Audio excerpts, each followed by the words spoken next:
قرآننا يروي الفضائل قصة من وحيها عبر حوت معناها، وكذا بهادي نبينا قد سطرت روائعها يشع سناها. طوبى لمن فهم المقاصد واستقى في قصة هي للمكارم تنتقى، أن الحياة تجارب ومواعظ، والنيل في طلب السعادة بالتقى.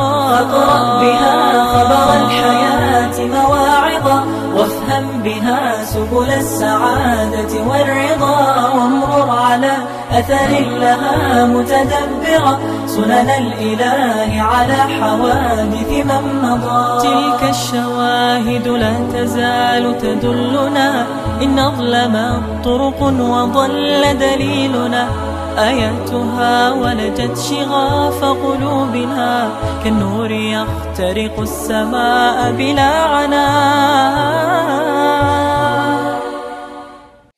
أعوذ بالله من الشيطان الرجيم. بسم الله الرحمن الرحيم، والحمد لله رب العالمين، وصل اللهم على نبينا محمد وعلى آله وأصحابه أجمعين. أما بعد, Assalamu alaikum wa rahmatullahi wa barakatuh. Très chers frères, très chères sœurs, soyez une autre fois les bienvenus sur la chaîne RTV, et on va continuer Inch'Allah Ta'ala cette belle série sur le meilleur des hommes alayhi salatu wassalam, en espérant Inch'Allah qu'avec cette série, on espère, on prie Allah Azza wa Jal que on l'aime plus, l'amour qu'on lui porte, que cet amour grandisse dans notre cœur, sachant que si on veut que notre foi soit complète, comme il nous l'a dit alayhi salatu wassalam, il faut qu'il soit plus aimé, plus que nos enfants, nos parents, plus que n'importe qui d'autre, plus que nous-mêmes.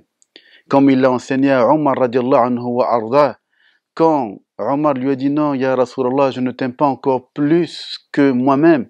Et il est revenu plus tard, alors que Omar lui a dit maintenant je t'aime plus que moi-même, ya Rasulallah.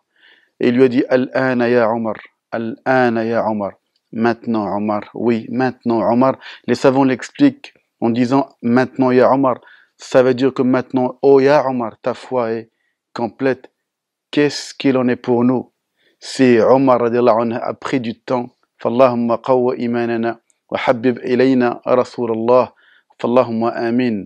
On prie Allah qu'il nous fasse grandir cette foi dans notre cœur et qu'il nous fasse rentrer encore un plus grand amour vis-à-vis et envers notre prophète alayhi salatu wassalam. Fallahumma amin.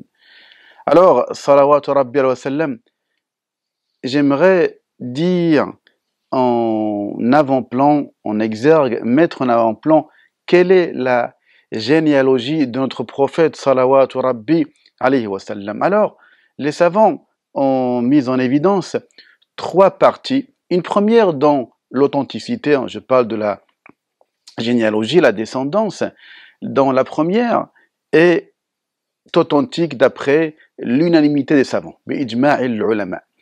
D'accord? À savoir celle qui s'arrête jusqu'à Adnan. Une deuxième faisant l'objet de divergences entre les savants, à savoir celle allant de Adnan jusqu'à Ibrahim, alayhi salatu wassalam. Et une troisième partie qui, elle, et sans doute comporte des contre-vérités, à savoir celle allant de Ibrahim alayhi salam jusqu'à notre père Adam alayhi salatu wassalam. Alors, la famille du prophète salawatu rabbi alayhi wa sallam, en fait, elle est connue sous le nom de la famille de Hashim. Hashim. D'où vient ce nom? C'est par référence à son grand-père Hashim ibn Abdu Manaf. Pour ce qui est des Qurayshites, ils s'étaient déjà dispersés, rappelez-vous, je vous l'avais dit, pour se réfugier sur les branches au sommet des montagnes par crainte de la Galles, donc qui avait atteint l'armée.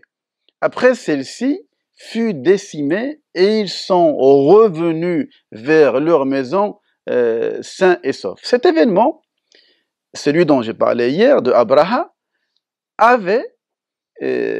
eu lieu au mois de Muharram. Rappelez-vous, c'est ce que j'ai dit hier. Fi shahri Allahi al-Muharram. D'accord? le premier mois de l'année musulmane. Et j'avais dit, je le rappelle, que des savants, selon la majorité, ils disent qu'entre cet événement de Amul Fil, il y a eu, entre cet événement et la naissance du prophète, salawatu rabbi wa sallam, 55 jours. Quelques-uns disent 15 jours, donc entre 15 ou 55 jours. Ce deuxième avis, c'est l'avis qui est majoritaire auprès des savants. Donc 55 jours entre l'histoire que je narrais d'hier, celle de l'éléphant, jusqu'à la naissance du prophète, alayhi salatu wassalam, et plus précisément fin février ou début mars 571. D'accord? Il s'agissait là d'un événement qu'Allah avait dédié à son prophète, salawatu rabbi wa sallam, et à sa maison sacrée. D'accord? Bien. Abdul Muttalib, lui, a eu 10 fils. Et parmi ses fils, Abdul Muttalib, rappelons-le, c'est, bien sûr, le grand-père du prophète, alayhi salatu wassalam. D'accord? Bien. Il a eu 10 fils. Il y a un avis qui dit qu'il y a eu plus que ça, 11, un autre avis qui dit 13. Peu importe. Le plus important, c'est que parmi tous ses fils, il a eu un fils qu'il aimait, qui s'appelait Abdullah. Abdullah, c'est le père du messager, alayhi salatu wassalam. Et sa mère, Abdullah, était Fatima bintu Amr. D'accord? Il était, Abdullah je parle, parmi le plus beau des fils de Abdul Muttalib, les narrateurs nous citent, et le plus aimé aussi de son père. C'était le fils à sacrifier. Quelle est l'histoire de ce sacrifice? Abdul Muttalib a eu les 10 fils, tous capables de le défendre. Et il les a informés qu'il a fait un vœu. Qu'il est-il? C'est le fait d'en sacrifier un et tous ont accepté. Alors, qu'est-ce qu'il a fait? Il a mis les noms de tous ses fils dans une coupe sous le signe de Hubal. Parce que vous le savez, malheureusement, comme je le disais, même si Quraysh croyait en Allah, ils étaient polythéistes. Donc Hubal, vous savez que c'était une divinité parmi les divinités qu'ils avaient mis et qui étaient à Mecca. Et quand il a tiré au sort un nom, c'est Abdullah qui est sorti. Il le prend, d'accord? Il voulait aller l'égorger avec un couteau. Il se dirige vers la Kaaba, et là, pour l'immoler, et là, les Qurayshites l'ont arrêté. Il l'en empêche. D'accord? Non, qu'est-ce que tu fais, Abdullah? Tu ne vas pas le tuer. Tu ne vas pas l'immoler. Et ce sont les oncles de Bani Makhzoum, ainsi que son frère, Abu Talib, qui l'ont arrêté. Et là, Abdul Muttalib dit, mais que faire donc de mon vœu? J'ai fait un vœu. Regardez l'ignorance dans laquelle ils étaient. Même si c'est quelque chose qu'il ne doit pas faire, pour lui, c'était un vœu. Et comme je l'ai souvent rappelé, le pire chez l'humain, c'est quand il est convaincu que ce qu'il fait est vrai. Et je rappelle le verset, قُلْ هَلْ نُنَبِّئُكُمْ بِالْأَخْسَرِينَ أَعْمَالًا الَّذِينَ ضَلَّ سَعْيُهُمْ فِي الْحَيَاةِ الدُّنْيَا وَهُمْ يَحْسِبُونَ أَنَّهُمْ يُحْسِنُونَ صُنْعًا.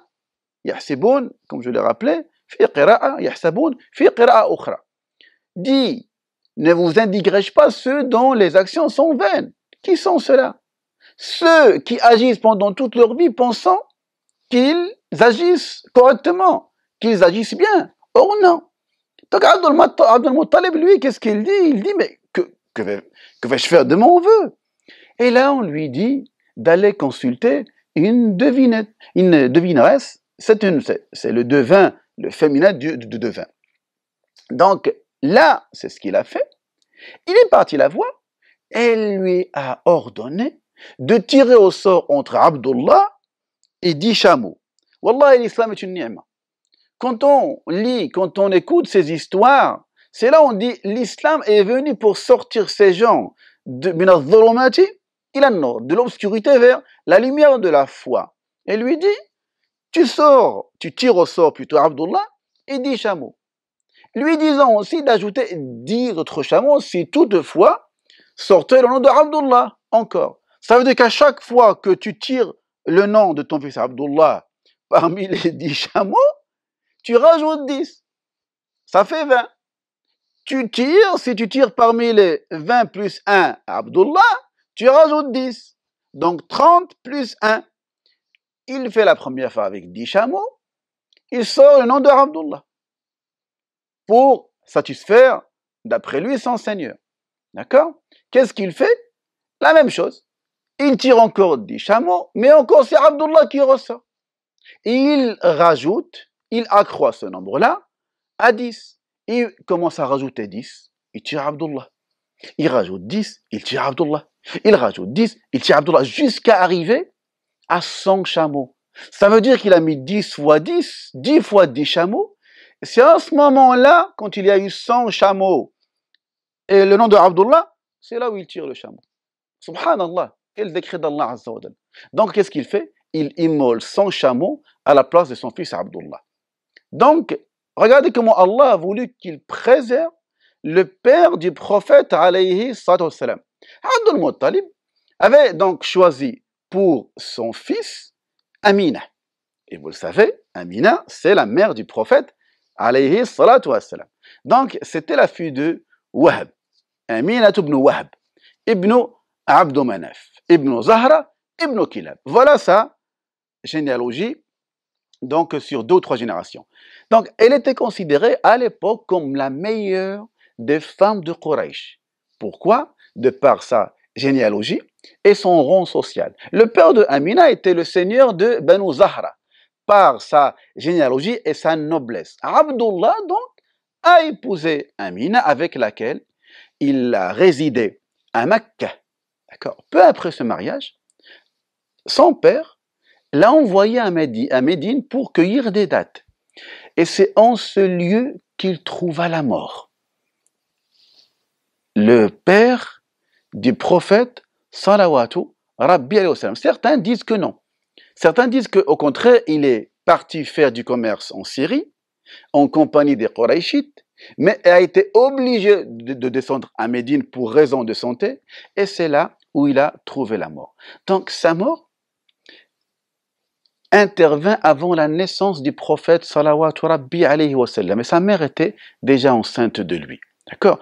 Et cet avis, c'est l'avis qui est l'avis majoritaire ou de la plupart des historiens. Certains disent non. Il est mort 2 mois au plus après la naissance du prophète alayhi salatu wassalam. D'accord? Là, on est arrivé à la naissance du prophète salawatu rabbi wa sallam. Donc 2 avis. Un avis qui dit que son père est mort avant sa naissance. Un deuxième qui dit que au plus 2 mois après sa naissance. Premier constat, le prophète salawatu rabbi wa sallam est orphelin. À la naissance, il est orphelin. Il n'y a pas de père. Il naquit dans le carré de Banu Hashim, à la Mecque. Au matin, d'après un avis des savants, parce qu'on n'a pas de date précise de la date exacte de la naissance du prophète salawatu rabbi alayhi wa sallam. Et ça, c'est un message à beaucoup parmi nous qui veulent fêter ce Eid al-Mawlid, qui, je le rappelle, d'après l'avis de beaucoup de savants, est une innovation, que c'est une chose à éviter. C'est un conseil que je peux donner à mes frères et à mes sœurs. Ce n'est pas un point que j'aimerais débattre, mais c'est juste un conseil et que c'est l'avis qui me convainc, Inch'Allah ta'ala. Ce qui est sûr, c'est que donc il est né donc un lundi. Quelques savants disent qu'il est né lundi 9 de Rabi' al-Awwal. C'est un avis, bien sûr. Au début de l'année de l'épisode de l'éléphant. Rappelez-vous, Amul Fil.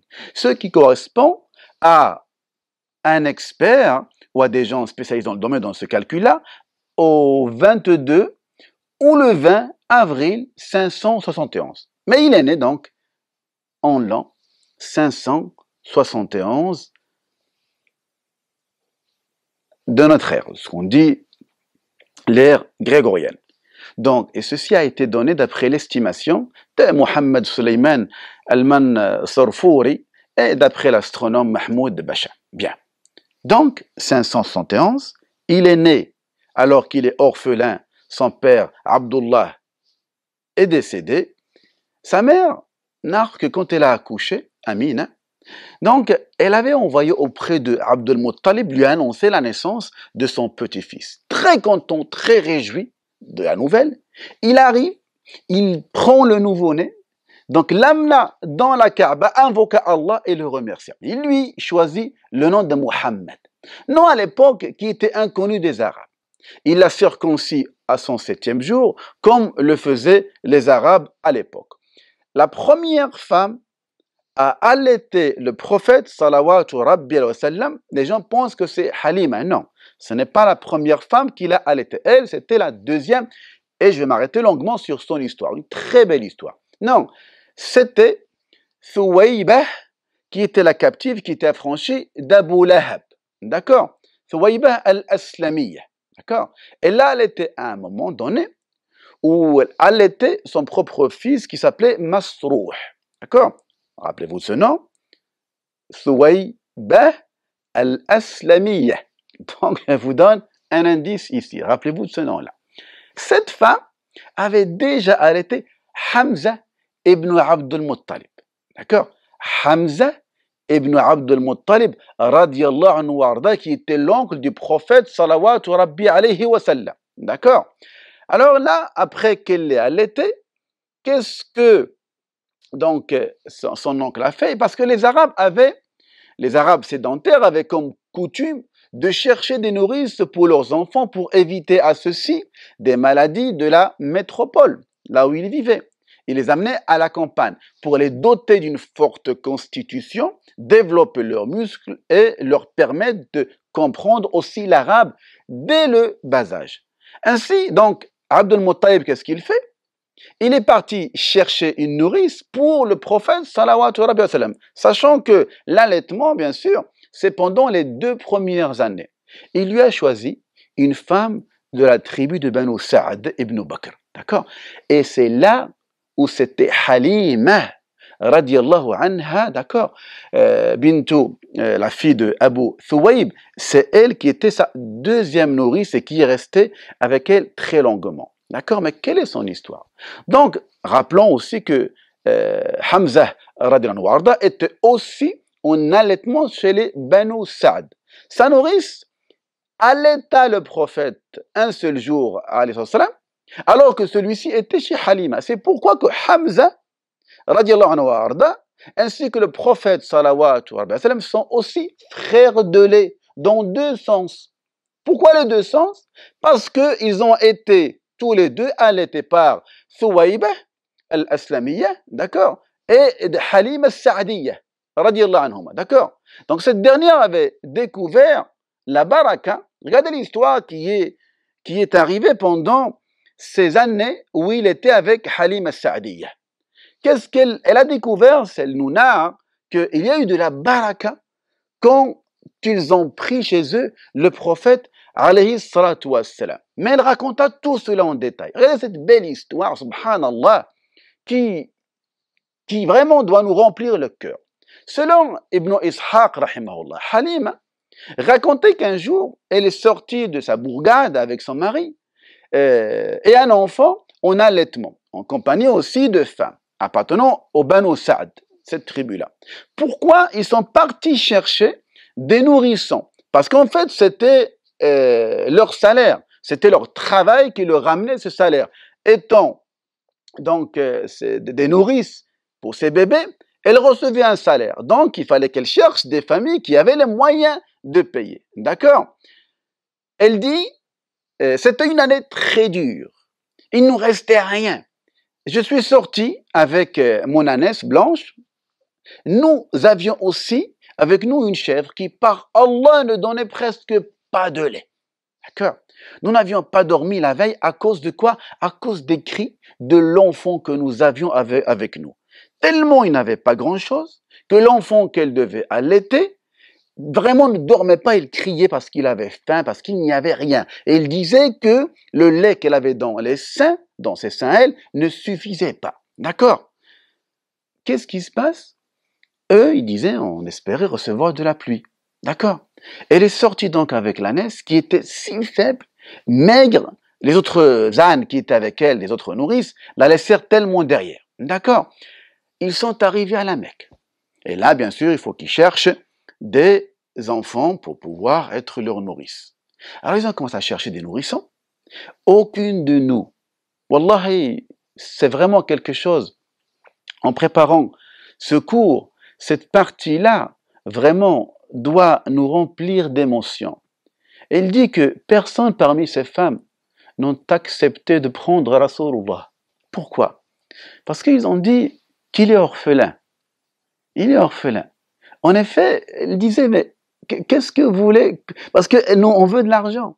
On veut des actes de bienfaisance. Nous, on est parents, on travaille. On veut que les parents de ces enfants-là nous payent.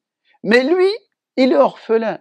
Et ils se sont dit, mais qu'est-ce que sa mère peut faire? Et qu'est-ce que son grand-père peut faire? Subhanallah. Regardez, même à cette époque, quand un enfant perdait son père, pour voir, même si la place de la mère est importante, il ne faut pas oublier celle du père.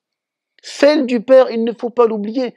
Et subhanallah, quelqu'un m'a écrit tout à l'heure, par rapport à ce que je disais, ce que je narrais sur les enfants, il y a 2 jours de ça. J'aimerais, Inch'Allah, demain, bi'iznillah, tirer le son de l'enfance du prophète salawatu rabbi alayhi wa sallam pour parler de nous en tant que parents et de nos enfants dans le contexte dans lequel on vit, mais ça sera demain, Inch'Allah ta'ala. Donc, pour eux, le père avait une place très importante. Il n'a pas de père, donc on ne veut pas le prendre. Regardez, subhanallah, ils ont continué donc à tourner et ils ont dit, bon, la mère ne peut rien donner, le grand-père rien, donc ils ne veulent pas prendre, subhanallah, Rasulullah. Rasulullah, que au début, ça c'était au début, c'est Halima qui raconte ça. Donc chacune des femmes qui accompagnait Halima Saadiya avait trouvé un nourrisson sauf elle. Elle dit, sauf moi, je n'ai trouvé personne pour pouvoir être sa nourrice. Au moment où elle voulait retourner, il y a son mari, par Allah. Je déteste rentrer avec mes compagnes les mains vides. Par Allah, il me faut retourner prendre cet orphelin. La ilaha illallah. Et le mari lui dit, comme tu veux, il se peut qu'Allah nous le bénisse. Et wallahi, c'était le cas. Wallahi, c'était le cas. Elle est partie prendre donc le prophète sallallahu alayhi wa sallam et il dit, je ne lui ai pas plutôt mis dans ma chambre que mes 2 seins gonflèrent de lait. Subhanallah, Allahu Akbar. Alors qu'il assouvit sa soif et se mit à dormir. Ce que son frère fit aussi après s'être rassasié, son frère de lait, parce qu'elle avait un nourrisson avant le prophète sallallahu alayhi wa sallam. Là, elle n'est pas encore rentrée dans sa tribu. Auparavant, l'enfant, il disait qu'il nous empêchait de dormir à cause de la faim. Mon mari s'est levé, elle raconte, ils seront auprès de la chèvre qu'il trouva avec beaucoup de lait, dont il saisit pour traire de quoi nous permettre de boire à notre aise. Subhanallah. 2 actes de baraka, de bénédiction. Il dit, cette nuit, on a bien dormi. Au matin, mon mari dit, tu sais, Halima, par Allah, tu as pris quelqu'un de béni, quelqu'un avec de la baraka. Elle dit, je l'espère. Répondis-je. Ensuite, nous sommes sortis et je suis monté sur mon ânesse. L'orphelin avec moi, elle raconte, c'était le prophète sallallahu alayhi wa sallam. Celle-ci était si active, en parlant de l'ânesse, tellement si active et rapide qu'elle a dépassé les autres compagnes parce que pendant l'aller, c'est elle qui restait derrière. Et il appelait, ah, fille de Yahya bint Abu Thuwayb, oh malheur à toi, mais doucement. N'est-ce pas l'ânesse avec laquelle tu étais venu pendant l'aller? Elle dit oui. Il dit, c'est la même. Alors qu'est-ce qu'ils lui disent? Par Allah, il y a donc quelque chose en elle. Ils sont arrivés chez les Banu Saad, la plus infertile des terres, elle dit. La terre était infertile. D'accord? Et ils ont constaté que pendant ce temps-là, que nos brebis avaient beaucoup de lait, alors qu'auparavant, elles ne donnaient aucune goutte de lait. Les sédentaires de notre peuple avaient aussi, ils disaient à leur berger, allez faire paître les moutons là où fait paître le berger de la fille d'Abu Thuwayb, c'est-à-dire Halima Saadiya. Parce que là où elle était, Allah a voulu qu'il y ait de la baraka et qu'il y ait de l'herbe pour que les moutons puissent paître. Subhanallah, Allah a voulu qu'il y ait de la baraka avec. Et il disait que elle donnait encore aucune goutte de lait par rapport à ces moutons, alors que quand il était là, ils étaient gras, ils produisaient du lait. Ainsi, Allah a continué à accroître nos faveurs et nos biens jusqu'au moment où Muhammad sallallahu alayhi wa sallam est arrivé à l'âge de sevrage. C'est-à-dire, pour être sevré à l'âge de 2 ans. Et là, à un moment donné, Halima, arrivant à 24 mois, à 2 ans, elle doit le rendre à sa mère Amina. D'accord? L'enfant n'a pas grandi de la même manière, elle dit, que les autres garçons. Car lorsqu'il a atteint ses 2 ans, il était déjà assez solide, alors qu'elle devait le rendre à sa mère. Mais elle ne voulait pas le rendre. Elle a vu pendant les 2 ans la baraka que Allah leur a donné par le biais du prophète, alayhi salatu wassalam. Elle a dit, j'étais disposée à le garder. Il y avait de la baraka par cet enfant. Il nous apporte de la baraka. Donc, elle dit à sa mère, laisse-le encore. Laisse-le avec moi jusqu'à ce qu'il devienne plus solide. Ceci va le préserver des épidémies de la Mecque. Amina avait hésité au début. Après, elle a accepté. Elle l'a autorisé effectivement à le ramener avec elle chez les Banu Sa'd. Et là, le prophète sallallahu alayhi wa sallam est resté chez les Banu Sa'd jusqu'à l'âge de 4 ou 5 ans. Et là, il y a eu donc ce qu'on appelle l'histoire de la fente de sa poitrine. Qu'est-ce qui se passe? C'est un hadith rapporté par Muslim rahimahullah. Qu'est-ce qui s'est passé? C'est que il était en train de jouer avec les enfants de son âge. Et tout à coup, Jibril est descendu alayhi salam, il prend le prophète sallallahu alayhi wa sallam, il l'allonge sur son dos. Qu'est-ce qu'il lui fait? Il lui fondit sa poitrine, d'accord? Il sort son cœur et il enlève du cœur une sangsue. Alaqa. Et il dit, voici la part de Shaitan qui a de toi. La part que Shaitan a de toi, il enlève, c'est un point noir, il l'enlève, donc il le jette, il lava donc le cœur dans une cuvette en or avec l'eau de Zamzam. D'accord? Il l'abonda puis l'a remis à sa place. Vous savez, ce point noir, disent les savants, c'est ce que chacun d'entre nous en tant qu'humain avant, ils disent c'est par ce biais-là que Shaitan nous insuffle le mal. Allah Azza wa Jal le lui a enlevé. Et les garçons sont partis en train de crier « Qutila Muhammad, Qutila Muhammad, Muhammad il a été tué, Muhammad il a été tué » Et Halima est venue elle a eu peur, elle est venue, elle a eu peur, les gens sont accourus pour voir si vraiment ce que les enfants disent. Et il était effectivement là, tout pâle. Et Anas dit plus tard, radhiyallahu anhu, qu'il avait vu l'effet de l'opération sur sa poitrine. La trace de l'opération se voyait sur sa poitrine. Wallah, moi j'y crois. Allah fait ce qu'il veut. Il lui a purifié ce cœur, il a enlevé cette partie de Shaitan. Il l'a enlevé. Vous savez, c'est ce qui se passe dans ce cœur. Ce cœur, le prophète nous disait, sallallahu alayhi wa sallam, إِذَا صَلُحَ إِنَّ فِي الْجَسَدِ مُضْغَةً إِنَّ فِي الْجَسَدِ مُضْغَةً إِذَا صَلُحَتْ صَلُحَ الْجَسَدُ كُلُّهُ وإذا فسدت فسد الجسد كله أو كما قال عليه الصلاة والسلام. Il y a dans le corps un bout de chair. S'il est sain, tout le corps l'est. Et s'il est malsain, tout le corps l'est. ألا وهي القلب, et c'est le cœur. Et on fait dire Abu Huraira radhiyallahu anhu arda, القلب هو الملك. Le cœur, c'est le roi. S'il est bon, il va donner de bons ordres aux membres, à tes mains, à ta bouche, à tes yeux, à tes oreilles, à tes jambes. Si le cœur est bon, si le cœur est sain, tu vas dire du bien, tu ne médiras pas, tu ne mentiras pas, tu ne vas pas calomnier, tu ne vas pas avec tes yeux regarder le haram, tu ne vas pas faire le haram avec ta main, tu ne vas pas voler, tu ne vas pas aller avec tes jambes vers l'endroit que Allah n'aime pas. C'est que le cœur donne de bons ordres. Vous savez, wallahi, tout est une question de cœur. Tout est là. Ha huna taqwa, disait Allah sallam. Ha huna taqwa, en montant sa poitrine. Ha huna taqwa, la piété elle est là, la piété elle est là. Tout est basé sur ce qu'il y a dans ce cœur.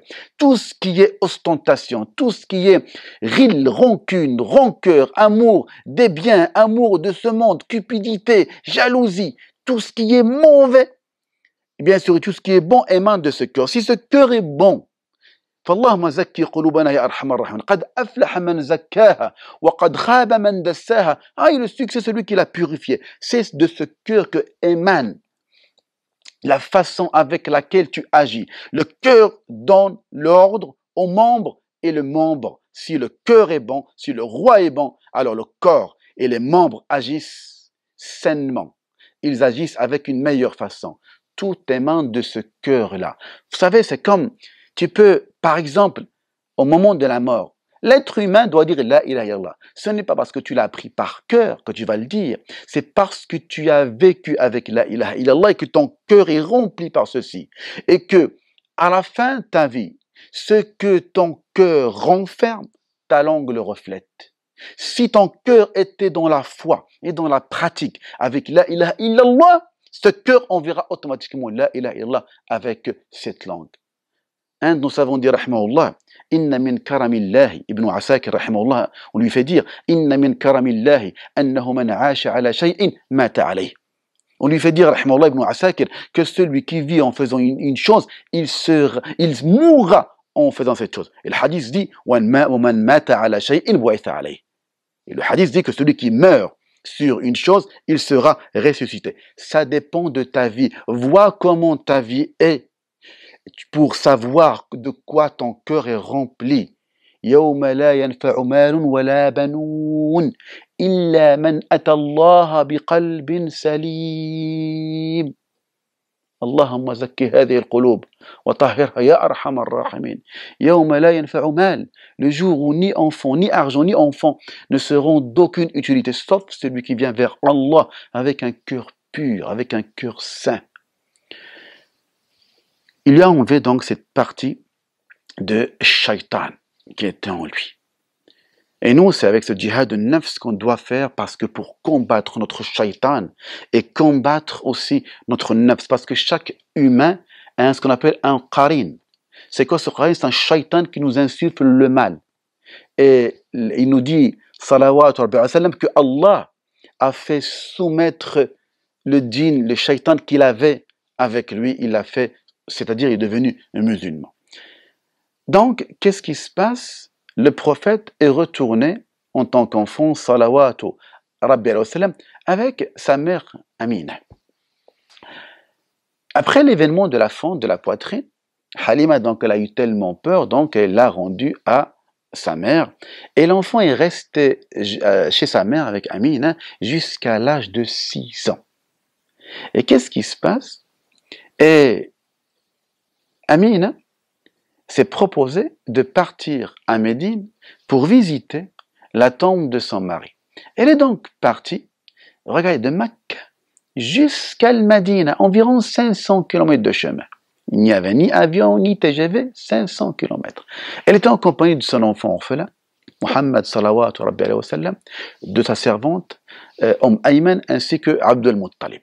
Elle est restée pendant 1 mois à Yatrib, c'était l'ancien nom de Médine, avant de prendre le chemin du retour. À mi-chemin, elle fut frappée d'une maladie qui s'est aggravée tellement qu'elle en mourut. Elle est morte entre Mecca et Médine. Notre prophète, salawatu rabbi wa sallam, a perdu sa mère après avoir perdu son père avant la naissance d'après Nabi. Abdul Muttalib a ramené son petit-fils, salawatu rabbi wa sallam, à la Mecque, le cœur rempli d'affection pour lui, de sympathie pour son petit-fils orphelin. Donc, il venait d'atteindre un autre malheur, en plus du premier, la perte de son papa. Il lui vouait tellement une compassion, un orphelin, qu'il ne vouait à aucun de ses fils. Il ne le laissait jamais tout seul. Et il le préférait même au-dessus de ses enfants. À 8 ans, 2 mois et 10 jours, qu'est-ce qui se passe? Le prophète, salawatu rabbi alayhi wa sallam, perd son grand-père, Abdul Muttalib, à la Mecque. À la Mecque. Et le grand-père, avant qu'il ne meure, il l'a donné à Abu Talib, son oncle, pour qu'il s'en occupe. Chouf, subhanallah. Avant la naissance, il perd son père. À l'âge de 6 ans, il perd sa mère. À l'âge de 8 ans, il perd son grand-père. Ceux qui le prenaient en charge. Alam yajidka yatiman fa'awa. Ne t'as-tu pas trouvé orphelin? Il t'a accueilli. Pour dire quoi en fin de compte? Allah nous éduque en disant que le meilleur des hommes a grandi orphelin. Le meilleur des hommes. Et c'est Allah qui lui dit, ne t'a-t-il pas trouvé orphelin? Il t'a accueilli. Alam yajidka yatiman fa'awa. C'est pour ça que beaucoup de nos parents sachent juste une seule chose, c'est que tes enfants et mes enfants, et voilà, c'est une parole que je dis du fond du cœur, je le dis, tes enfants, mes enfants, même si on est responsable d'eux, il y a une chose qui est certaine. Quelle est-elle? C'est que la crainte d'Allah, c'est elle qui va faire en sorte que Allah s'occupe des nôtres. Ça me rappelle l'histoire qu'a vécu Al-Khidr alayhi salam avec Moussa alayhi salam. Ils sont partis dans un village. Ils ont demandé l'hospitalité et là, à un moment donné, ils refusèrent. Al-Khidr alayhi salam, qu'est-ce qu'il fait? Il a vu qu'un mur allait tomber, il le redresse. Et Moussa alayhi salam lui dit, mais il nous refuse l'hospitalité et toi, plutôt que de demander un salaire, tu redresses le mur comme ça, sans salaire, bénévolement. Il lui fait savoir que dans ce mur-là, il y avait un trésor de deux orphelins. Deux orphelins. Leur père était vertueux. Quelques savants disent dans le tafsir que c'était leur arrière-grand-père, 7 générations en arrière. D'après un avis, leur père était quelqu'un de vertueux. Parce que tu es vertueux, tu crains Allah Azza wa Jal, si tu meurs, Allah s'occupe des tiens. Allah s'occupe des tiens. Le fait de s'en occuper, ce n'est pas le compte bancaire. Le fait qu'ils soient préservés, ce n'est pas l'argent que tu leur laisses au bled ou leur construire une maison ici ou ailleurs. C'est pas celle-là. C'est la relation que tu mets, l'éducation que tu leur donnes pour les mettre en lien avec ton Seigneur, subhanahu wa ta'ala. Ici, Allah nous donne le meilleur des exemples. Il a grandi. Son père était mort. Sa mère morte. Son grand-père mort. Et c'était le meilleur des hommes. C'est qu'est-ce qu'on fait, nous, avec nos enfants, pour pouvoir, incha'Allah ta'ala, leur mettre un lien entre eux et Allah Azza wa Jalla. وَمَن يَتَّقِ اللَّهَ يَجْعَلْ لَهُ مَخْرَجًا وَيَرْزُقْهُ مِنْ حَيْثُ لَا يَحْتَسِبُ وَمَن يَتَوَكَّلْ عَلَى اللَّهِ فَهُوَ حَسْبُهُ إِنَّ اللَّهَ بالغ. Allah Azza wa Jalla te promet, Dieu de sept cieux, crains-le, crains-le. وَمَن يَتَّقِ اللَّهَ يَجْعَلْ لَهُ مَخْرَجًا. Celui qui craint Allah, il lui fait une issue de sortie. وَيَرْزُقْهُ مِنْ حَيْثُ لَا يَحْتَسِبُ. Et il lui donne de sa subsistance, de là, il s'y attend même pas. Crains ton Seigneur. Allah s'occupera de tes enfants et des miens. Tout comme toi, j'en ai. Mais la question qu'on se pose à chaque fois, qu'est-ce qu'on fait? Qu'est-ce qu'on fait dans ces sociétés d'Occident aujourd'hui dans lesquelles on vit, où on voit beaucoup d'enfants égarés, beaucoup d'enfants de musulmans dans les prisons.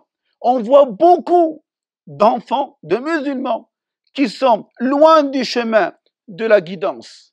فاللهم اهد أبناءنا اللهم اهد هؤلاء الشباب اللهم اهدهم يا أرحم الراحمين ويا رب العالمين. C'est ce qu'on traitera demain, Inch'Allah ta'ala. Mais Allah ici nous donne une vraie leçon. Tu peux être orphelin, mais tu peux être parmi les meilleurs des humains sur cette terre. Et je rappelle une chose, et je finis avec. ليس اليتيم من فقد والديه ولكن اليتيم من ترى له أما تحلت وأبا مشغولا. L'orphelin, c'est pas celui qui a perdu ses parents, mais l'orphelin, c'est celui dont tu vois une mère qui l'a délaissé, et un père qui est préoccupé par son travail, par son commerce, par son garage, par ce je ne sais pas quoi, et une mère qui l'a délaissé. C'est celui-là le vrai orphelin. Occupons-nous de nos enfants. Wallahi qu'on en rendra compte le jour du jugement. فاللهم احفظ أبناءنا اللهم استر نساءنا يا أرحم الراحمين. والسلام عليكم ورحمة الله وبركاته.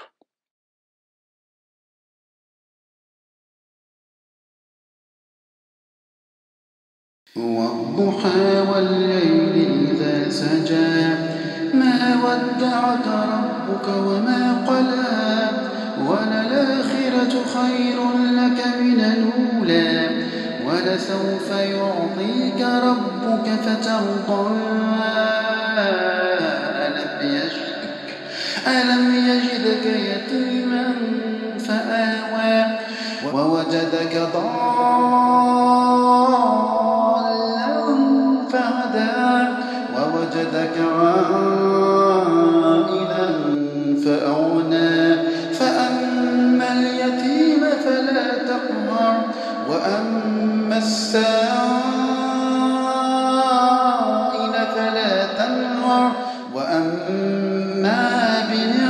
ربك فحدث